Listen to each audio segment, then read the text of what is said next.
게 잘 안 되는 것 같아요. 그 가운데 1절, 2절 말씀을 제가 봉독하겠습니다. 하나님이여 나를 지켜주소서. 내가 주께 피하나이다. 내가 여호와께 아뢰되 주는 나의 주님이시오니 주밖에는 나의 복이 없다 하였나이다. 아멘. 오늘 시편의 저자는 서문에서 일러주고 있는 대로 다윗의 믹담, 즉 다윗의 시가 됩니다. 우리가 잘 아는 것처럼 다윗은 이스라엘의 두 번째 왕이었습니다. 그리고 가장 많은 시편을 쓴 그런 시인이기도 하지요. 그리고 또 이 다윗의 특징을 보면 다윗은 많은 고난을 겪었던 사람이었습니다. 그래서 그 고난 가운데 참 주옥 같은 시를 다윗은 많이 남겼습니다. 오늘 이 시에 대해서 서문은 다윗의 믹담이다 라고 표현하고 있어요. 어떤 신학자들은 예를 들어 칼빈 같은 경우에는 이런 다윗의 마스킬, 다윗의 믹담 이런 것을 하나의 음악 장르, 그러니까 우리는 그냥 이걸 그냥 시로만 보지만 당시에는 이것이 노래 가사였거든요. 그러니까 이게 그 우리로 치자면 그 자진몰이 장단, 국거리 장단, 그런 것처럼 이 박자에 맞춰서 노래 부르는 이런 음악 장르로서 이렇게 표현했을 것이다라고 설명을 하기도 하고요. 또 어떤 신학자들은 이 믹담이라는 말의 이 히브리어를 보면 이 말이 무엇과 닮아 있냐면 황금을 의미하는 케템과 닮아 있습니다. 그러니까 전혀 발음은 다르지만 믹담, 케템 다르지만 히브리어 진행 모양이 좀 비슷해요. 그래서 아마도 황금의 시가 아닐까? 금같이 주옥 같은 그런 시가 아닐까? 이렇게 생각을 하기도 합니다. 우리 보통 아주 유명한 경구를 금언이라고 하기도 하지 않습니까? 그런 것처럼 다윗의 황금의 시다. 이렇게 이해할 수도 있는 것이죠. 어쨌든 시편 56편에서 60편을 보면 다 믹담이라고 되어 있거든요. 믹담. 근데 이 시에 다 공통점이 뭐냐면 공경 가운데, 고난 가운데 쓴 시들입니다. 그러니까 추론해 보면 다윗이 황금처럼 여겼던 것이 무엇이었는지, 특히 어려운 상황 가운데서, 참 공경의 상황 가운데서, 참 눈물 나는 상황 가운데서 다윗이 정말 가장 귀하게 붙들었던 것이 무엇인지 이 시를 통해서 우리는 알 수 있다라고 우리는 생각하는 것이죠. 마찬가지입니다. 우리도 참 눈물 나는 때가 있습니다. 답답할 때가 있습니다. 공경을 겪는 그런 때가 우리에게도 있을 수 있는 것이죠. 그럴 때 우리는 무엇을 귀하게 여겨야 되는가? 우리의 귀한 것은 무엇인가? 오늘 말씀을 통해서 답을 찾아보기를 원합니다.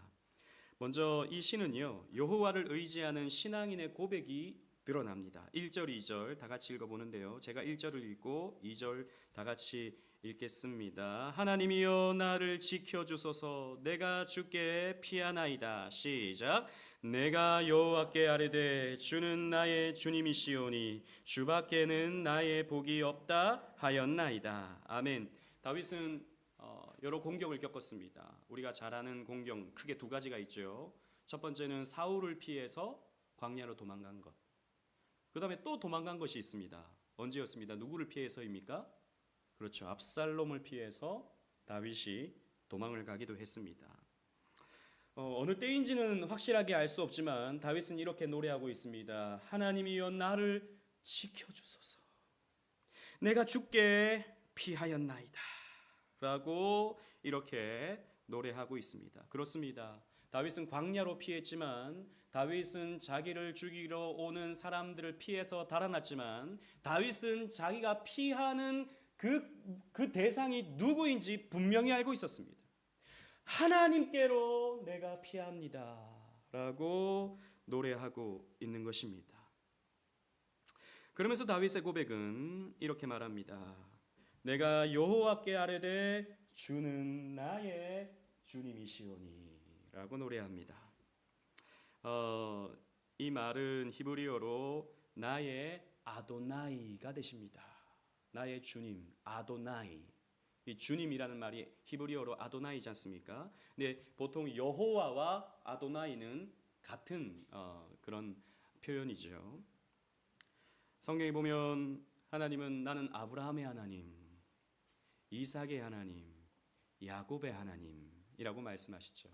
다윗은 하나님, 당신은 다윗 나의 하나님이십니다 라고 고백합니다. 그렇습니다. 하나님은 다윗의 하나님이기도 하셨습니다. 마찬가지로 하나님은 저와 여러분의 하나님입니다. 여러분들이 이렇게 고백하셔야 돼요. 하나님은 나의 하나님이십니다 라고 고백할 수 있어야 되는 것입니다. 그러니까 하나님은 멀리 계시지 않아요. 하나님은 저 우주 바깥에 계시지 않습니다. 하나님은 성령을 통해서 지금 나와 함께 하시는 나의 하나님, 내가 피할 때 언제나 나를 보호해 주시는 나의 하나님이란 사실을 여러분들은 꼭 기억하셔야 돼요. 하나님이 우리를 이렇게 안고 계시다라고 하는 사실을 우리는 놓지 말아야 됩니다. 그러면서 다윗은 이렇게 말합니다. 주밖에는 나의 복이 없다 하였나이다. 이거 긍정 표현으로 말하면 주님만이 나의 복이십니다 라고 노래하고 있습니다. 여기 보면 토바티, 복이라는 말이 토바티라는 말인데요. 이 말은 히브리어 토브에서 나온 말입니다. 토브, 좋다, 굿. 그러니까 좋다, 선하다, 친절하다 이런 의미인데 다윗이 가장 좋아하는 것, 다윗이 가장 선하게 생각하는 대상이 바로 하나님이시다 라는 것이죠. 그러니까 내가 가장 귀하게 여기는 분이 바로 당신입니다. 당신이 나의 복이십니다. 여러분들은 무엇을 좋아하십니까? 여러분 복 좋아하죠, 그죠? 복에 복을 더하사 우리 이거 좋아하지 않습니까? 축복받기를 우리는 바랍니다. 저도 복 받고 싶어요. 여러분들도 복 받고 싶으시죠? 별로 반응이 없으시네. 다들 뭐 겸손하셔가지고 저는 복 받고 싶습니다. 우리는 복을 가장 사랑해요. 복을 가장 좋아해요. 그런데 그 복이 누구냐, 무엇이냐 라고 했을 때 다윗은 하나님입니다 라고 고백하는 거예요. 지금 그러니까 우리가 생각하는 복, 그러면 우리는 돈, 건강, 자녀 형통 이런 것들이 딱딱딱딱 떠오르는데, 물론 그것도 복입니다. 그것도 당연히 복이죠. 그런데 가장 중요한 복이 뭐냐? 하나님입니다. 하나님이 나의 가장 큰 복입니다. 하나님, 그러므로 하나님 나를 지켜주세요. 나와 함께 해주세요. 이렇게 다윗은 노래하고 있는 것입니다. 다윗은 하나님으로 만족하고 있는 거예요. 어느 상황에서? 도망가고 있는 상황에서, 위기의 상황에서. 그런데 그곳에서 만족하고 있는 겁니다. 고린도후서 3장 5절 바울도 이러했습니다. 다 같이 한번 읽어보겠습니다. 시작. 우리가 무슨 일이든지 우리에게서 난 것 같이 스스로 만족할 것이 아니니 우리의 만족은 오직 하나님으로부터 나느니라. 아멘. 우리가 만족할 수 있는 것은 우리가 만들어낼 수 있는 게 아니다. 바울은 이렇게 말합니다. 우리가 열심히 돈 벌어서 돈을 쌓아놓으면 만족하는 게 아니고, 열심히 자식 키워서 번듯하게 키워놓으면 만족하는 게 아니고, 오직 하나님만이 나의 만족이시다 라고 바울은 말하고 있는 것입니다. 하나님을 나의 복으로 여길 때 우리는 만족할 수 있는 거예요. 그리고 3, 4절 또 우리 다 같이 한번 읽어보겠습니다. 제가 3절을 읽고 4절 다 같이 한번 읽어볼게요. 땅에 있는 성도들은 존귀한 자들이니 나의 모든 즐거움이 그들에게 있도다. 시작. 다른 신에게 예물을 드리는 자는 괴로움이 더할 것이라. 나는 그들이 드리는 피의 전제를 드리지 아니하며 내 입술로 그 이름도 부르지 아니하리로다. 아멘. 다윗은 성도들이 존귀한 자다라고 말하고 있어요. 따라서 성도는 어떤 사람들이냐? 하나님으로 만족하는 자, 하나님을 복으로 여기는 자다 라고 했습니다. 그래서 다윗은 그렇게 하나님 섬기는 백성들을 보면 너무 좋은 거예요. 이 다윗의 노래니까 나의 모든 즐거움이 성도들에게 있다. 저들이 함께 우리가 예배하고 찬양하고 하나님을 복으로 섬기는 것이 나는 너무 기쁘다라는 거죠. 반면에 4절에 보니까 다른 신에게 예물을 드리는 자는 괴롭다라는 거죠. 여기서 성도와 불신자의 차이가 나오는 겁니다. 성도는 무엇이 있습니까? 만족이 있는 자예요. 그래서 여러분, 성도들의 즐거움은 하나님으로 만족하기 때문에 언제나 그의 삶에 기쁨이 있습니다. 우리 늘 고백하는 웨스트민스터 소요리 문답 제1문답이 뭐죠? 당신의 인생의 제일 된 목적이 무엇입니까? 라고 물어볼 때 여러분 답이 무엇입니까? 그렇죠. 하나님을 영화롭게 하고, 따라합시다. 하나님을 영화롭게 하고 영원토록 그분을 즐거워하는 것. 문장이 세 개가 되니까 어렵죠. 하나님을 영화롭게 하고 그분을 내가 즐거워하는 것이 우리 인생의 목적이요 이유입니다. 성도의 특징은 뭐냐? 기쁨이에요. 어려워도 슬퍼도 기쁨으로 이겨냅니다. 기쁨으로 극복해요. 이게 성도입니다. 그런데 다른 신에게 예물을 드리는 우상숭배자, 저 이방인들은 괴로움이 더할 것이다 라는 것이죠. 그리고 저들은 어떤 사람들입니까? 그들이 드리는 피해 전제, 저들은 피해 전제를 바친다, 자기들의 신에게 바친다 라는 거죠. 이것이 고대 근동의 이교도들이 제사를 하는 방법이었습니다. 즉 짐승과 사람의 피를, 심지어는 어린아이까지도 죽여가지고 신에게 제물로 바치는 거예요. 나 잘 되려고, 나 잘 되라고, 나를 위해서 자기 아기까지도 바칩니다. 그래서 이 가나안 땅의 죄가 하늘에 닿아서 하나님이 여호수아와 이스라엘 백성들로 저들을 진멸하시는 거예요. 아니 뭐 저들이 무슨 죄가 있기에 하나님이 저들을 진멸하시나? 아니요. 우상숭배의 죄, 아기를 제물로 바치는 이런 죄, 그리고 온갖 음란한 죄, 이런 것들이 가나안에 파다 있기 때문에 하나님이 심판해 버리시는 겁니다. 레위기 18장 21절에 보면 너는 결단코 자녀를 몰렉에게 주어 불로 통과하게 함으로 내 하나님의 이름을 욕되게 하지 말라. 나는 여호와니라. 나는 그런 제물 안 받는다라는 거예요. 저 몰렉은 자기 자녀까지 바치지만 그것은 가증한 일이다라고 하나님 말씀하시는 거죠. 그래서 다윗은 나는 내 입술로도 그들의 이름을 부르지 않겠다. 그 우상의 이름을 부르지 않겠다. 우상 숭배를 결코 따르거나 흉내내지 않겠다라고 말합니다. 여러분 언제나 그렇습니다. 하나님 아닌 다른 이 세계의 모든 종교와 철학과 세계관은요 다 자기를 중심으로 합니다. 다 자기. 내가 제일 중요해요. 여러분 오늘날 우리 시대도 그렇죠. 점점 내가 제일 중요한 시대입니다. 그러니까 얼마나 이기적인지 몰라요. 오늘날 이 시대가.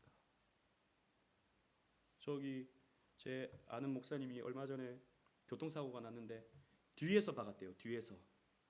뒤에서 박았는데 문 열고 나와서 별의별 소리를 다 하더래요.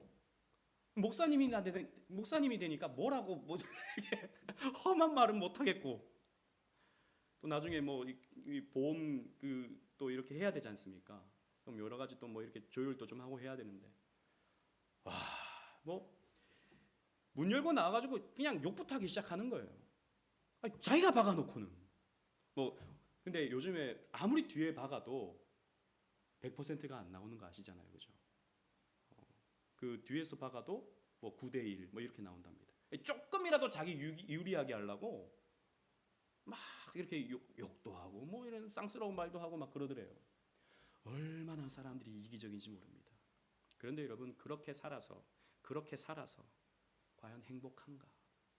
야, 나 욕하고 쌍스러운 말 해가지고 나 그래도 2% 더 얻었어. 여러분 그게 여러분 행복한 것입니까? 아닙니다. 비참한 것입니다. 괴로움이 더하는 거예요. 다음에 또 다른 더 욕 잘하는 사람 만나면요, 눌려가지고 자기 억울하게 또 생각하는 거예요. 오늘날에는 억울한 사람들이 넘쳐나요. 그래서 이기적으로 살아서 그렇습니다. 하지만 여호와를 의지하는 자는 어떤 복을 받습니까? 5절로 8절 말씀인데요. 그 가운데 5절 6절 말씀을 제가 5절을 읽고 6절 다 같이 읽겠습니다. 여호와는 나의 산업과 나의 잔의 소득이시니 나의 분깃을 지키시나이다. 시작. 내게 줄로 재어준 구역은 아름다운 곳에 있으며 나의 기업이 실로 아름답도다. 아멘. 이 나의 산업이라는 말은 무슨 기업을 하고 그런 게 아니고 오늘날처럼 여기서 말하는 것은 하나님이 분배해 준 땅을 말합니다. 하나님이 분배해 준 땅. 그러니까 이때 당시 이스라엘 백성들이 땅을 분배받아서 가문이 그 땅을 농사짓고 목축하면서 사는 거잖아요. 그러니까 나의 산업과 나의 잔의 소득은 하나님께서 지키신다라고 하는 것이 지금 5절의 표현이거든요. 즉 나의 생활, 나의 생업, 나의 의식주, 먹고 사는 문제를 하나님께서 지켜주신다라는 거예요. 6절에 줄로 재어준 구역이라는 말이 딱 그 말입니다. 하나님이 그 가나안 땅을 정복한 후에 제비를 뽑죠. 각 지파별로 제비를 뽑습니다. 그래서 너는 어느 땅, 또 그 지파 안에서도 이제 사람들에게 땅을 분배해 주죠. 줄로 딱 재어줬다라는 것입니다. 근데 이것이 아름답다라는 거예요. 다른 사람과 비교해가지고 나는 내 땅은 왜 이렇게 더 좁아? 내 땅은 왜 이렇게 산이 많아? 이런 불평하지 않고 아름답다. 나의 기업이 실로 아름답도다. 하나님께서 적당하게 주셨습니다. 라고 표현하는 것이 성도의 감사다라는 것입니다. 여러분, 이걸 우리가 믿어야 됩니다. 이걸 믿지 못하니까 우리에게는 온갖 불평과 원망이 쏟아지는 거예요. 왜 하나님 더 안 주시나? 왜 하나님 더 좋은 거 안 주시나? 다른 사람들은 저렇게 배불러 있고 좋은 집에 살고 넉넉하게 사는데 왜 나는 이렇게 쪼들리게 살게 하시나? 여러분, 그러나 그것은 하나님의 주권입니다. 하나님의 주권. 하나님이 우리에게 딱 적당하게 주시는 거예요. 너무 많이 주면 교만해가지고 하나님이 없다라고 할까봐, 너무 적게 주면 그거 없다고 해가지고 도둑질해서 남의 것을 빼앗을까봐 하나님이 가장 적당하게 우리에게 줄로 재어져서 딱 나에게 맞는 연봉, 딱 나에게 맞는 집 주신 거예요. 아무도 아멘을 안 하시잖아요. 아닌 것 같은데 더 주셔야 되는데 이런 생각할 수 있지만, 여러분, 우리가 다른 사람들 뭐 땅 사가지고 땅이 올랐다, 다른 사람 집 샀더니 뭐 몇 배로 올랐다, 이런 거에 우리 맘상할 때 있잖아요. 나도 그때 살 걸, 나도 그때 투자 좀 할 걸. 여러분, 비트코인 아시죠? 비트코인이 하나에 300원으로 시작했거든요. 지금은 하나에 1억 2천입니다. 1억 2천. 300원이 1억 2천. 그때 누가 나 좀 사라 그러지. 우리 그렇게 생각할 수 있잖아요. 근데 우리가 그거 한번 빵 터져가지고 몇백 배, 몇천 배 터지잖아요. 그럼 우리는 앞으로 그것만 봅니다. 그게 하나님이 돼요. 그게 하나님이 돼요. 그래서 막 오를 때는요 천국이에요. 내려갈 때 지옥입니다. 그것만, 여러분, 요즘 젊은 사람들 맨날 그거 보고 있는 거예요. 올랐나 안 올랐나. 그거 갖고 있으나 마나 뭐 그냥 놓고 있으면 나하고 아무 상관없는데 올라가면 웃고 있는 거예요. 내려가면 머리 뜯고 있는 거예요. 아닙니다, 여러분. 하나님이 우리의 가정에 필요한 것을 줄로 재어 주셨습니다. 하나님이 우리 교회도 우리 교회 왜 이렇게 안 크나? 제 마음에 그런 마음이 조금 있어요. 하나님 더 좀 부어 주셔야 되는데, 빨리 이사 가야 되는데. 10년 생각했거든요. 한 10년 정도 있으면 우리가 좀 넓은 데로 가면 좋겠다 생각했는데 모르겠어요. 하나님이 어떻게 하실지 모르겠지만, 아무튼 근데 하나님이 오늘 저에게 이 말씀 주시는 거예요. 줄로 재어준 거야. 줄로 재어준 거야. 아니, 더 많으면 뭐 할 건데? 더 많으면, 더 커지면 뭐 할 건데? 청소할 거나 많아지지. 그래서 우리는요 자족의 삶을 살아야 됩니다. 바울이 또 이런 말 했잖아요. 나는 궁핍함에 처할 줄도 알고 넉넉함에 처할 줄도 아는데 나는 내게 능력 주시는 자 안에서 모든 것을 할 수 있다. 나는 가난해도 좋다. 감사. 나는 부요해도 감사. 내가 못하는 게 뭔데? 내가 가난하다고 해서, 내가 지금 갇혀있다고 해서 내가 못하는 게 뭔데? 능력 주시는 자 안에서 나는 모든 것을 할 수 있느니라. 나는 언제나 감사할 수 있느니라 라고 고백했던 그 고백을 우리는 배워야 됩니다. 그래서 성도의 자세는 자족입니다. 자족. 족한 줄로 알아야 돼요. 그리고 7절 8절 말씀 보십시오. 7절 제가 읽고 8절 다 같이 읽겠습니다. 나를 훈계하신 여호와를 송축할지어다. 밤마다 내 양심이 나를 교훈하도다. 시작. 내가 여호와를 항상 내 앞에 모심이여 그가 나의 오른쪽에 계심으로 내가 흔들리지 아니하리로다. 아멘. 이 다윗은요 하나님을 날마다 가까이 했습니다. 어떻게 가까이 하죠? 훈계하시는 여호와, 즉 말씀하시는 여호와를 가까이 했습니다. 늘 말씀을 되뇌었다라는 거죠. 그 복이신 하나님의 말씀을 가까이 했습니다. 아침마다 또 시간이 날 때마다 하나님 말씀으로 훈계를 받는 거예요. 그런데 내 양심이 나를 교훈했습니다. 즉 자신의 양심이 하나님 말씀 앞에서 교훈을 받았다라는 거예요. 이 양심이라는 표현이 참 재밌습니다. 히브리어로 보니까 킬리아라는 말인데 이 말은 신장, 콩팥을 의미합니다. 즉 내 콩팥이 하나님 말씀 앞에서 교훈을 받았다라는 거예요. 그러니까 내 오장육부를 하나님께서 바꾸어 주셨다. 내 마음을 바꾸어 주셨다라는 그런 의미가 되는 것이죠. 그런데 밤마다 내 양심이 나를 교훈했다 그랬습니다. 그렇죠? 밤마다. 이 밤이라는 것은 상징적인 표현입니다. 고난의 시간이다라는 거죠.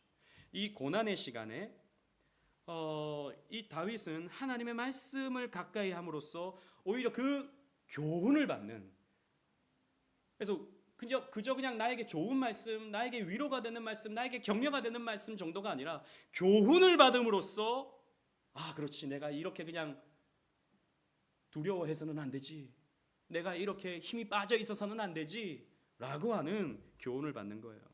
그러면서 여호와를 항상 내 앞에 모셨다라고 말합니다. 항상 내 앞에 여호와를 모셨다. 이 말은 다르게 표현하면 내가 항상 하나님 앞에 있었다. 코람데요. 내가 항상 여호와 앞에서 있었다라는 거죠. 또 그가 나의 오른쪽에 계심으로라고 했는데 오른쪽은 언제나 중요한 쪽입니다. 그죠? 내 중요한 쪽에 하나님이 계셨다. 그래서 하나님이 나를 지키시고 나를 보호하심으로 내가 흔들리지 아니하고 있다라고 말하고 있는 것입니다. 이것이 여러분 성도의 복입니다. 여러분 저와 여러분들의 복은 무엇입니까? 하나님의 말씀을 가까이 하는 것입니다. 수요일 배우신 분 여러분들은 복 받으신 분입니다. 더 크게 하셔야 되는데 아유 이 시간에 잠이나 더 잘 걸. 잠자서 뭐 할 건데요? 잠 그렇게 더 많이 자서. 아유 이 시간에 드라마나 볼 걸. 드라마 봐서 뭐 할 건데요? 맨날 그냥 재미는 있죠, 재미는. 그런데 하나님의 말씀은 우리의 마음을 바꿉니다. 슬픔의 상황에서 기쁨의 상황으로 바꾸어 버리시는 거죠. 어떻게 보면 세상 사람들이 봤을 때는 저주스러운 상황인데 우리는 놀랍게도 복의 상황으로 바뀌는 거예요. 복받은 자로서 우리는 살게 되는 겁니다. 그러니까 여러분 언제나 세상 사람들이 기독교인들을 보면 특히 예수 잘 믿는 사람들 보면 이해가 안 되는 거예요. 아니 저렇게 살면서 늘 감사하대. 아니 저렇게 살면서 뭐가 그렇게 기쁘냐 그렇게 말하는 것이죠. 그래서 바보 멍충이라 그러는데 여러분 그러나 진짜 바보는 바로 그들입니다. 왜요? 그들은 헛된 웅덩이를 파고 그 터진 웅덩이에 자꾸 물을 부으면서 아이고 내가 물이 좀 넉넉하면 내가 좀 살겠지 하는데 그 웅덩이는 어떤 웅덩이입니까? 터진 웅덩이입니다. 줄줄줄 셉니다. 만족감이 없죠. 그리고 여호와를 의지하는 자가 현재뿐만 아니라 미래의 복까지 받습니다. 9절 부터 11절인데요. 제가 9절 10절 읽고 11절 다 같이 읽겠습니다. 이러므로 나의 마음이 기쁘고 나의 영도 즐거워하며 내 육체도 안전히 살리니 이는 주께서 내 영혼을 스올에 버리지 아니하며 주의 거룩한 자를 멸망시키지 않으실 것임이니이다. 시작. 주께서 생명의 길을 내게 보이시리니 주의 앞에는 충만한 기쁨이 있고 주의 오른쪽에는 영원한 즐거움이 있나이다. 9절부터 시작해서는 표현이 미래의 표현으로 바뀝니다. 안전히 살리니, 앞으로 살리니, 그리고 주의 길을 내게 보이시리니, 미래적 표현이 나오는 것이죠.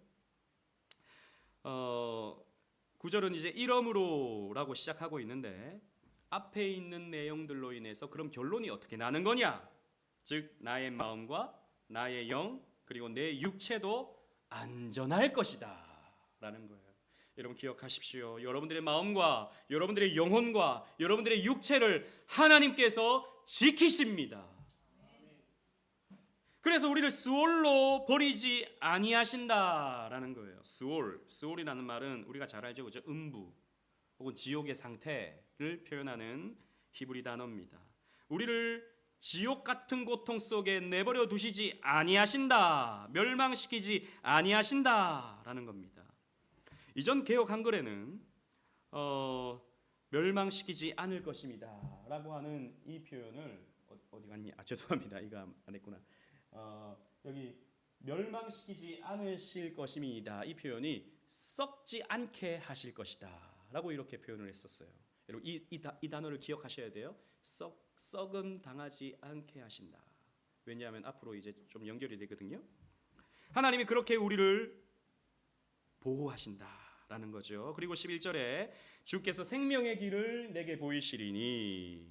그래서 이제 다윗의 앞날은 죽는 날이 아니라 사는 날이 기다리고 있다. 그리고 주의 오른쪽에, 다윗의 오른쪽에는 영원한 즐거움이 있다라고 이렇게 표현하고 있어요. 자, 제가 왜 이렇게 말했냐면 이 구절은요, 이해하려면 요 구절만 봐서는 안 되고 신약을 봐야 됩니다. 그러니까 유대인들은 신약이 없죠, 그죠? 유대교 사람들은. 그러니까 이 구절을 그냥 보고 다윗이 그냥 이런 살았나 보다, 미래적인 소망을 가졌나 보다 라고만 생각하지만 신약을 보면 단순한 미래가 아니에요. 여러분 제가 이 제목에 좀 오타가 있는데, 그리스도를 통해 얻는 성도의 복 관로하고 본 시편의 메시아적 해석, 관로를 좀 치세요. 그래서 본 시편의 메시아적 해석이 필요하다라는 것입니다. 무슨 말이냐면 이 시는 그냥 다윗의 개인적인 고백이 아닙니다.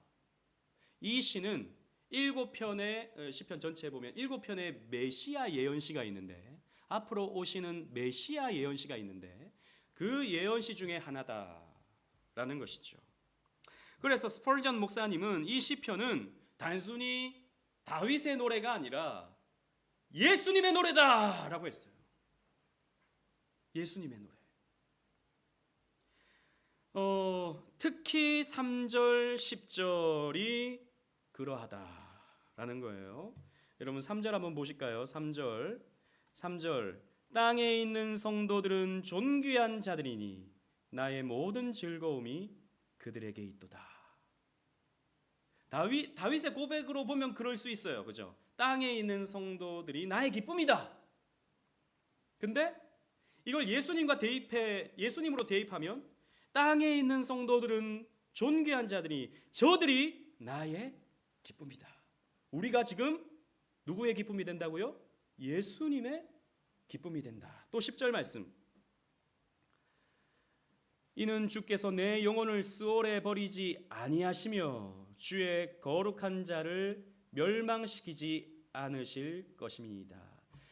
주의 거룩한 자를 썩지 않게 하실 것임이니이다. 이 말이 무슨 말입니까? 예수님께서 십자가를 지시고 스올의 고통을 당하시는데 거기에 내버려 두지 않으시고 하나님께서 예수님을 어떻게 하십니까? 부활시키십니다. 그죠? 이 예언으로 볼 수 있다라는 것입니다. 그래서 초대 교부였던 어거스틴도 이렇게 말했습니다. 이 시편은 메시아의 고난, 죽음과 무덤에 대한 승리, 그리고 승천하셔서 하나님 우편에 앉으심을 노래하는 시편이다 그랬습니다. 마지막에도 보면 주의 오른쪽에는 영원한 즐거움이 있나이다. 하나님의 오른쪽에는 영원한 즐거움이 있다. 여러분, 하나님 보좌 우편에 누가 계십니까? 예수. 하나님 오른쪽에는 영원한 즐거움, 즉 아버지의 영원한 즐거움이 성자시다라고 하는 표현으로 볼 수 있는 것이죠. 그죠? 이렇게 보면 이 시편 16편은 누구에 대한 시냐? 다윗의 시이긴 하지만 더 믿음의 눈으로 보면 예수님의 시다라는 거죠. 그래서 제임스 몽고메리 보이스라는 목사님은 이 시편을 이렇게 말했습니다. 다윗의 노래이면서 동시에 부분적으로 성령의 영감 속에서 그리스도를 예언하는 노래로 봐야 한다 그랬습니다. 여러분, 우리 성경 한번 찾아볼까요? 사도행전 2장으로 가보십시다. 사도행전 2장. 오순절 성령을 받은 베드로가 설교를 합니다. 그죠? 예루살렘에서 설교를 해요. 이 설교를 하려면 성경 본문이 있어야 됩니다. 우리도 설교할 때 목사님이 성경 본문을 읽잖아요. 그죠? 오늘도 우리 시편 16편에 본문이 있잖아요. 베드로도 성경 본문 갖고 설교를 해야 되는 거예요.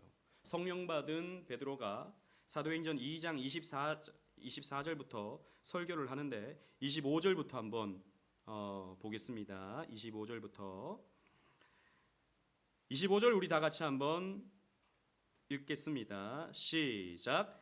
다윗이 그를 가리켜 이르되 내가 항상 내 앞에 계신 줄을 배웠음이여 나로 요동하지 않게 하기 위하여 그가 내 우편에 계시도다. 자, 보세요. 어딘가 읽은 것 같죠? 우리 금방 아까 우리 읽었던 시편 16편 8절 말씀, 8절 말씀을 베드로가 인용하는 겁니다. 지금 16편을 인용하는 거예요. 그러므로 내 마음이 기뻐하였고 내 혀도 즐거워하였으며 육체도 희망에 거하리니. 표현이 조금 다른데 왜 다르냐 하면 우리가 보는 이 시편은 히브리어로 된 걸 번역했고 지금 이것은 헬라어로 번역된 것을 다시 우리말로 번역했기 때문에 표현이 조금 달라요. 그런데 같은 표현입니다. 그러니까 26절은 9절을 인용한 거예요.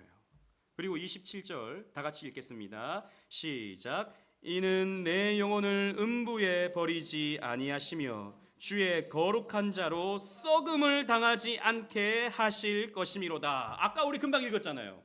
그죠? 10절의 말씀을 인용한 것입니다. 28절 제가 읽겠습니다. 주께서 생명의 길을 내게 보이셨으니 주 앞에서 내게 기쁨이 충만하게 하시리로다 하였으므로. 자, 11절 말씀을 인용한 거예요. 형제들아, 이제 본문을 딱 읽고 베드로가 형제들아, 내가 조상 다윗에 대하여 담대히 말할 수 있노니 다윗이 죽어 장사되어 그 묘가 오늘까지 우리 중에 있도다. 다윗은 죽어서 장사되어서 그 묘가 있다. 그는 선지자다. 다윗은 선지자다. 하나님이 이미 맹세하사 그 자손 중에서 한 사람을 그 위에 앉게 하리라 하심을 알고 하나님이 앞으로 메시아를 보내셔서 다윗의 위에 앉히실 것을 알고 미리 본 거로, 다윗은 미리 본 거로 그리스도의 부활을 말했다. 1000년 전의 다윗이, 지금 이 바울이 설교할 때 1000년 전입니다. 1000년 전의 다윗이 지금 그리스도의 부활을 말했다. 그가 음부의 스올에 버림되지 않고 그의 육신이 썩음을 당하지 아니하리라 하더니 이 예수를 하나님이 살리신지라. 우리가 다 이 일의 증인이로다. 내가 그 부활하신 예수님 봤다 이 말입니다. 우리 사도들이, 제자들이 이 예수님 본 증인이다. 부활하신 예수님 본 증인이다. 그리고 500여 형제들이 부활하신 예수님 봤다. 우리 증인이다. 이건 1000년 전 다윗의 이 시편 16편의 예언이 이루어진 사실이다 라고 말하는 거예요. 이야, 당시 유대교도들은 듣도 보도 못한 말입니다. 듣도 보도 못한 말. 그냥 다윗의 노래인 줄 알았는데 이것이 예수님에게 정확하게 성취가 되는 거예요. 이야, 그렇구나. 예수님이 하나님이 보내신 아들이셨고 메시아였구나 라고 해서 이날 몇 명이 회개하고 돌아옵니까?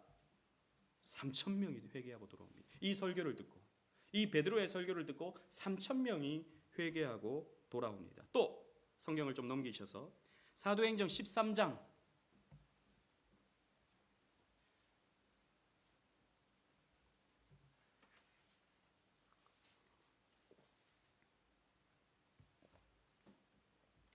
13장 25절로 37절 말씀에 보면 이번에는 바울이 설교합니다. 이 비시디아 안디옥에서 설교를 하는데 35절부터 한번 보십시다. 35절 제가 한 절 여러분들이 제가 35절 36절 읽고 37절 다 같이 읽을게요. 바울이 설교합니다. 또 다른 시편에 일렀으되 주의 거룩한 자로 썩음을 당하지 않게 하시리라 하였느니라. 다윗은 당시에 하나님의 뜻을 따라 섬기다가 잠들어 그 조상들과 함께 묻혀 썩음을 당하였으되 시작 하나님께서 살리신 이는 썩음을 당하지 아니하였나니. 바울도 부활하신 예수를 전하는 거예요. 그런데 이 시편 16편이 다윗의 시라면 썩었다. 다윗은 썩어 없어졌다. 그 육신을 우리가 볼 수 있느냐? 없다. 썩어서 없어졌다. 그래서 그 말씀은 다윗에게 적용돼야 될 말씀이 아니라 예수에게 적용돼야 될 말씀이다. 왜냐하면 예수님께서 살리신 이는 썩음을 당하지 않았기 때문이다 라는 거죠. 여러분 보세요. 이 두 인용은 부활을 다윗에게 적용하지 않았습니다. 그래서 우리가 성경을 볼 때 그냥 보는 게 아니라 성경을 유기적으로 봐야 돼요. 신약과 구약이 어떻게 예언되어지고 성취되었는가 이 관점으로 보잖아요. 그럼 성경이 굉장히 재밌습니다. 아구가 딱딱딱딱 맞아지는 것이죠. 이 시편의 구절은 분명 메시아의 부활에 대한 예언인 것입니다. 그래서 다윗이 지금 말하는 이 시편 16편의 그럼 결론이 뭐냐? 우리의 미래적 복이 무엇인가? 우리의 미래적 복이 어떻게 오는가? 바로 예수 그리스도의 죽으심과 부활을 통해서 우리의 미래적 복까지도 우리는 보장받았다라는 겁니다. 여러분 우리는 앞으로 어떻게 됩니까? 여러분들은 앞으로 어떻게 돼요? 제가 답을 드릴게요. 잘 됩니다. 아유 앞으로 어떻게 되나? 앞으로 점점 사람들은 야박해지고 또 AI가 일자리는 다 빼앗아가고 로봇가 이제는 사람들 다 서비스해줘가지고 우리는 뭘 먹고 살아야 되나? 별의별 걱정들을 우리는 다 하는데 물론 뭐 그런 염려도 하긴 해야 되죠. 하지만 너무 염려하지 마시라는 겁니다. 여러분들은 잘 됩니다. 왜냐하면 하나님께서 예수 그리스도를 보내셔서 여러분들이 받아야 될 저주를 다 가져가셨고 여러분들에게는 예수께서 순종하여 얻으신 의의 축복이 여러분들에게 주어지기 때문입니다.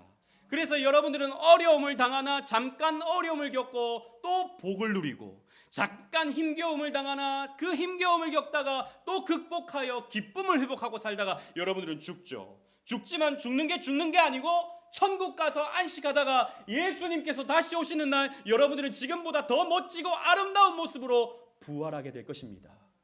깜짝 놀랄 거예요. 권사님 이렇게 이쁘셨습니까? 몰라 뵀네요 제가. 아이고 집사님 이렇게 멋지셨습니까? 아이고 제가 그때 너무 몰라 뵀습니다. 근데 집사님도 놀라실 거예요. 목사님이 너무 반짝반짝 빛나가지고. 그렇게 될 겁니다. 우리는 해피엔딩이에요. 우리 인생은 해피엔딩입니다. 왜냐? 그리스도께서 약속해 주셨기 때문입니다. 주의 약속은 반드시 성취됩니다. 이걸 우리가 믿어야 돼요. 자꾸 성경 안 믿고 유튜브 믿으니까 미래가 불안해요. 성경 안 믿고 뉴스를 믿으니까 정치인들 믿으니까 불만과 원망이 가득합니다. 여러분 정치인들은 우리들에게 계속 주는 메시지가 무엇입니까? 불만을 가지라는 거예요. 불만을 자꾸 가져가지고 한번 바꿔라 이겁니다. 끊임없이 정치인들은 우리들에게 불만과 원망을 쏟아내요. 그래서 이 더러운 세상 그 돈 있는 놈들이나 다 해먹는 세상, 불만 갖고 살다가 그냥 한평생 불만으로 죽어버리는 불쌍한 인생을 우리는 살아서는 안 되는 것입니다. 항상 기뻐하라. 쉬지 말고 기도하라. 범사에 무엇하라? 감사하라. 이것이 너희를 향한 하나님의 뜻이니라 라고 했습니다. 그래서 사도 바울은 이렇게 고백했습니다. 제가 38절 읽고 39절 다 같이 읽겠습니다. 내가 확신하노니 사망이나 생명이나 천사들이나 권세자들이나 현재일이나 장래일이나 능력이나 시작 높음이나 깊음이나 다른 어떤 피조물이라도 우리를 우리 주 그리스도 예수 안에 있는 하나님의 사랑에서 끊을 수 없으리라. 아멘. 여러분들은 하나님께서 딱 붙잡고 여러분들은 저 천국까지 저 낙원까지 여러분들은 가게 되어 있는 거예요. 내 믿음에 달려 있는 게 아니라 하나님의 은혜에 따라 우리는 미래적 축복을 확신하는 것입니다. 말씀을 정리하겠습니다. 무엇이 복입니까? 무엇이 복인가? 오늘 이 시편은 우리에게 가르쳐 줍니다. 여러분, 하나님을 믿고 의지할 수 있는 것이 복입니다. 하나님을 믿고 의지할 수 있는 것, 이게 복입니다. 여러분, 제가 주일날도 말씀드렸죠. 알랭드 보통이라는 무신론자가 가만히 생각해 보니까 왜 사람들이 오늘날 이렇게 불안한가? 의지할 대상이 없는 거예요. 그죠? 의지할 대상이 없습니다. 나를 끝까지 지지해 줄 수 있는 그 대상이 없어지는 거예요. 끝까지 그 사람에게 있어서 끝까지 지지해 주는 대상이 가족이었는데 그 사람한테는 가족이 해체되니까 오늘 사람들은 더 불안하구나. 근데 우리는 가족 정도가 아니라 우리에게는 하나님이 계시다라는 거죠. 끝까지 나를 지키시는, 끝까지 나를 사랑하시는, 끝까지 내 편이 되어 주시는 하나님이 계시다. 그리고 하나님이 주신 것들로 만족할 수 있는 것이 복입니다. 만족하는 게 복이에요. 그리고 마지막으로 그리스도로 말미암아 죽음도 이겨 부활의 소망을 가지는 것이 복입니다. 우리는 죽으면 끝이 아니에요. 요즘 이 세상 살아가는 사람들은 죽으면 끝이라고 말은 하는데 죽으면 진짜 끝이라면 더 많은 사람들이 자살할 거예요. 끝나버리면 아무것도 아닌데 이 지긋지긋한 세상, 이 불만과 원망이 가득한 세상, 여러분 대부분 사람들한테 물어보세요. 행복하냐고. 이 행복도는 지금 우리나라 같은 경우에는 OECD 꼴찌입니다. 대부분의 사람들이 행복하지 않다고 말해요. 왜 삽니까? 죽지 못해 사는 거예요. 죽으려니까 무서운 거예요. 죽으려니까. 왜 무섭죠? 죽으면 끝인데 끝이 아닐까봐 무서운 거예요.